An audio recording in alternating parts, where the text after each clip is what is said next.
khabar? Nama saya Sharifah Amani. Saya harap semua baik-baik saja dan terus kekal kuat menghadapi cabaran yang melanda dunia.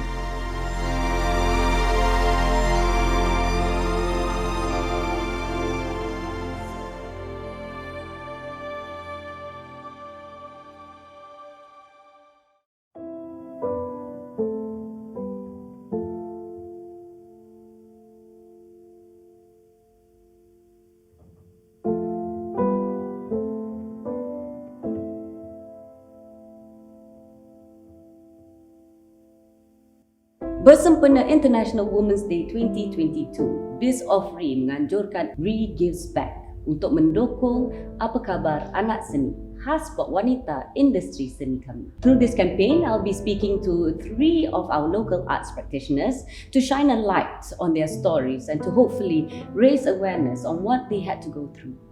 Saya sangat berbesar hati untuk memperkenalkan anak seni. Beliau merupakan seorang Malaysian dance artist yang juga seorang coach dan pengarah Aurora Dance School. Hari ini kita bertanya khabar kepada Suhaili Micheline. Hey. Apa khabar? Fine. Can you share with us your kerjaya seni sebelum pandemik melanda?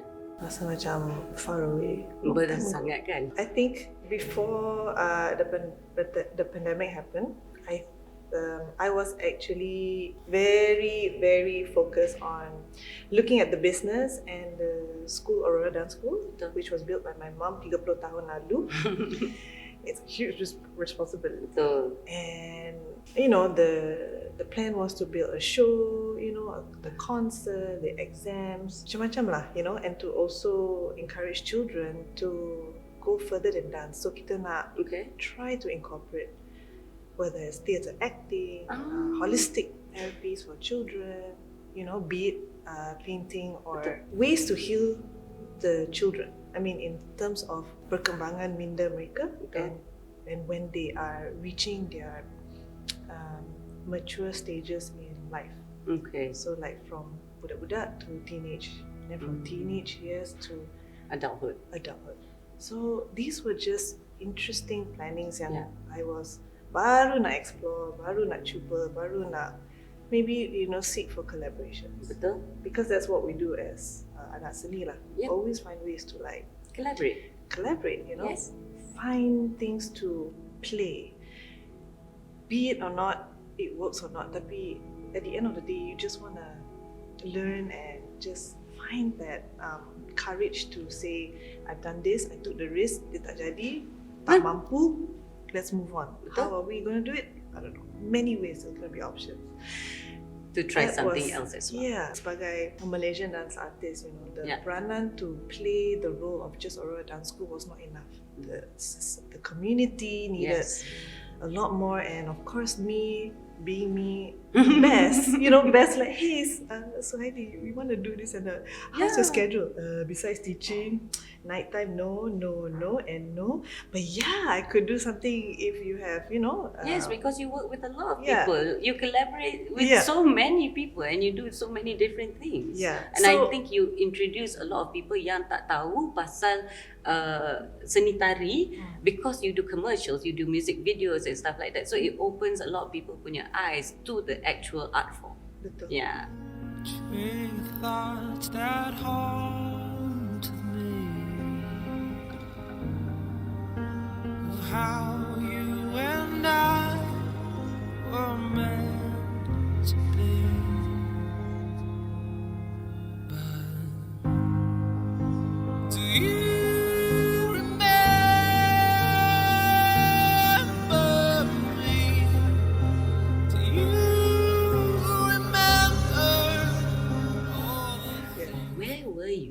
And do you remember where were you or what you were doing when it hit?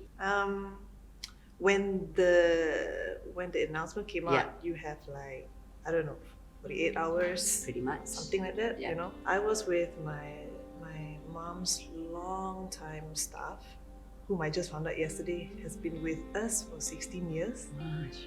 Yeah. And, 16 years? 16 years, this Auntie Ranji of mine. Oh, wow. I remember there's a photo I took that we closed and locked, and I took a selfie and put it on Insta story and said, we are closing now. We have to close now. We don't know what the plan is. We don't know how. We'll just wait and see. So on the outside, I was just smiling. Tapi dalam macam, The uncertainties tu macam, like, oh man, what we're gonna do? You know, what we're gonna do? What is the plan? Is there a plan that anyone say? What is, asking other schools?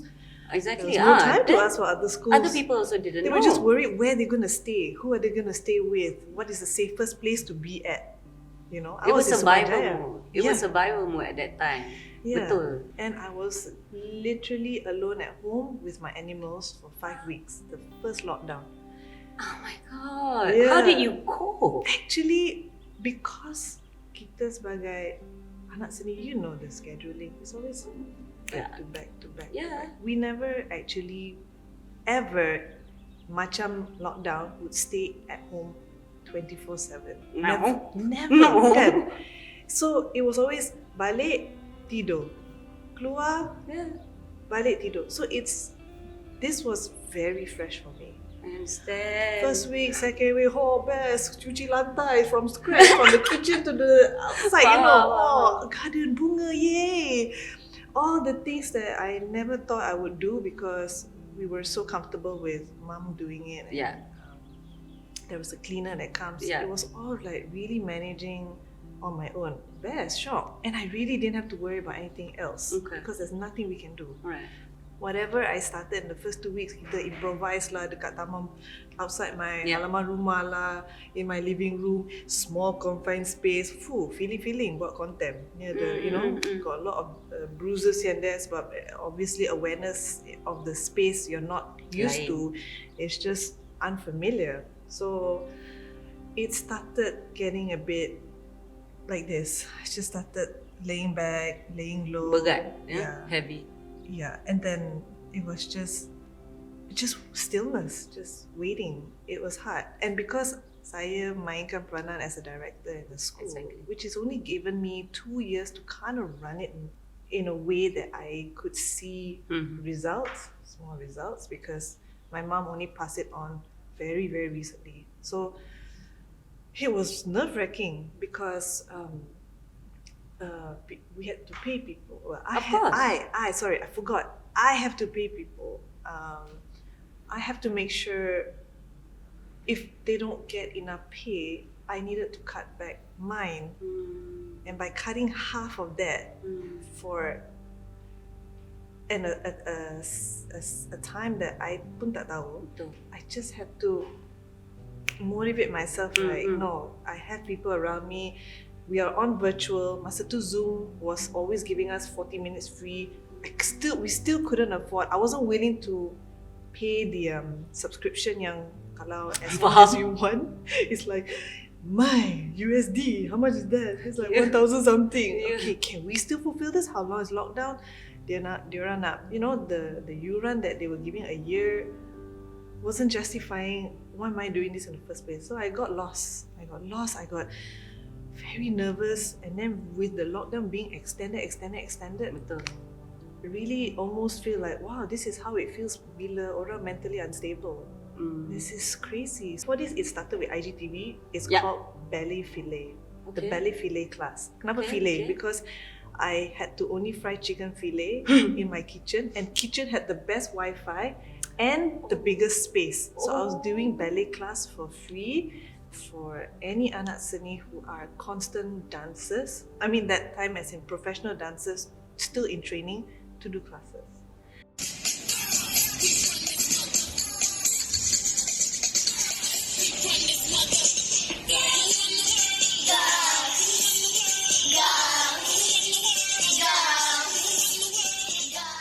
And then I started transforming these classes to not just be free, but for those who I realized were taking classes were people young, still in corporate.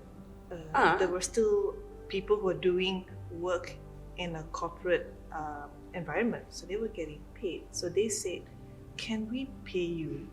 Okay. And I felt, I'm okay. Walaupun I deducted my own salary, I'm very surprisingly okay. Lepas tu, they started giving me money, and I realized, wait a minute, if there's a lot of us suffering. Not everyone is in this capability of what I have. Yeah. I put there as, I changed it to ballet filet class, do a class and pay it forward for a coffee to give to someone else, to an artist. Mainly an artist lah, like friends that I know that needed it. So people started giving money, a couple of hundreds, and then I took that money and I realized, macam mana nak transfer, but I didn't want to transfer in a way that it's like, hey, I'm giving you a cup of coffee, can I get your bank account? So I did the Grab e-wallet, like a special send off money in their account. I think I said one to Joe kata, hey Joe, this is just a 5 ringgit for a cup of coffee if you ever feel like you need one. You know. So that was the pay it forward lah. Yeah, that was the transition of that IGTV ballet class to that kind of program to Ballet Filet Talk. Okay.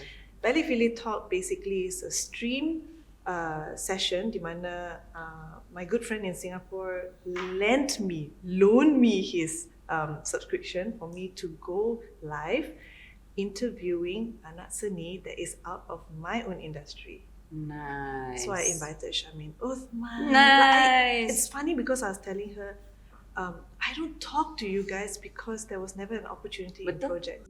Hi guys, good evening everybody. Good evening, bonsoir. To Malaysians, it's 9 p.m. Maybe to some people in US, it's 9 a.m. Tak payah time, but yes, this is the before ballet filet talk.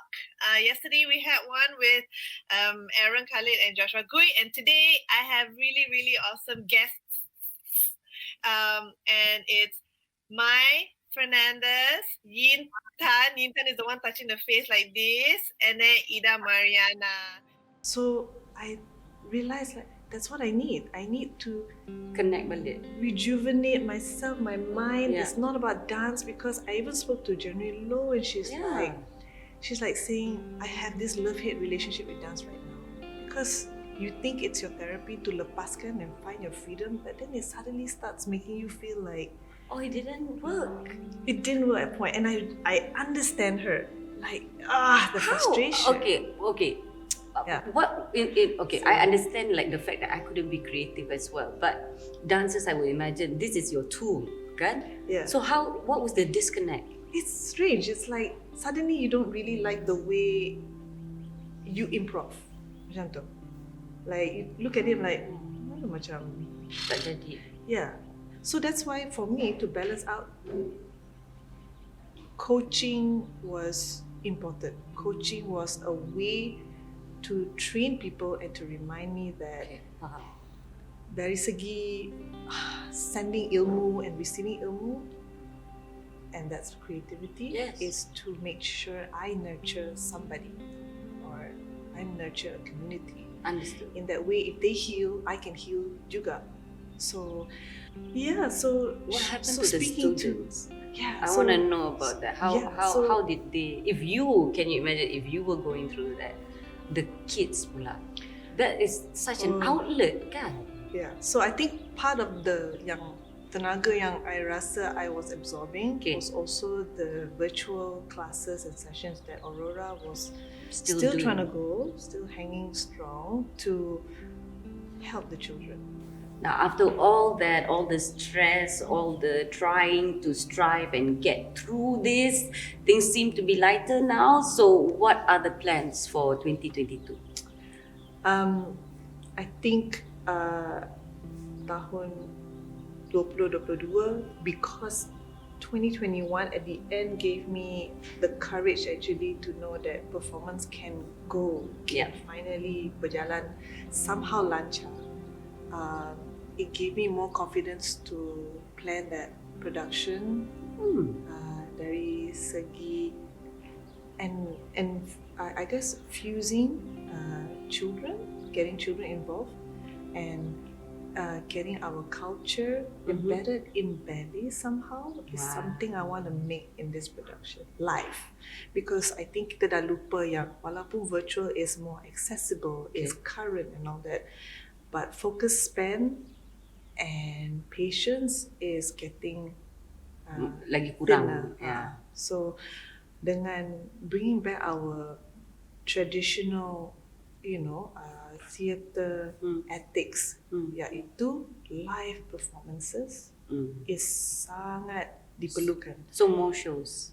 More shows. More shows for everyone. For everyone and for us as a community to grow, to have more appreciation for the arts. Sebab kalau kita sebagai anak seni and as a whole, we're going to continue complaining and only working on the normal fun organizations is not going to create the cycle that's more harmonious. So saya percaya that with all the things that we have done and connected with people online, the credibility from that ialah to have that vision that what we had before is going to be a lot more carefully and detailed in planning, shorter time, but to educate that we need more people to see this. That sounds a lot like freedom. That sounds very freeing. But what does freedom mean to you? What is it to be free? To be free, personally, is to be able to start dreaming and making sure that it can actually be taken into action, transform it into something of a reality. Actually, dah banyak kali I've experienced that, and it's amazing. And that even didn't stop me during pandemic at some points of doing things, and it finally became real. And from that realness, it actually manifested to benda-benda yang I even would not expect. That dream, doing that is like what Disney said, if you can dream it, you can do it. Memang betul. Okay, so since this is for International Women's Day 2022, what would be your kata-kata semangat to women out there? Not only arts practitioners, but to everyone. How I mean, we heard how you got through those tough bits. So what are your little nuggets that you can share with us? I think the most important is I hear you, but breathing is so important. Take the time to research the technical part of how to breathe. That really helps you to analyze your thoughts and take it easy in trying to solve problems. I always want to remind you that all this di sebaliknya, you have to just embrace it, appreciate it. Somehow, at some point of your time when you finally can accept it, because the moment success starts to reveal itself, it will be so powerful sampai, air mata mengalir like that. It's an amazing feeling, but to get there, you really have to just embrace the pain, embrace the hardship, embrace the obstacles in front of you, and that will pass. That's so beautiful. That's so beautiful. Thank you so much. No, because I mean, we've all we tend to push it away and don't layan, but embrace. So yes, thank you very much for joining us. Thank you for encouraging us to embrace whatever that comes, reminding us to breathe and reminding us to be part and give back to our community. Thank you so much for joining us. Thank you all so much for watching, dan kita jumpa nantilah.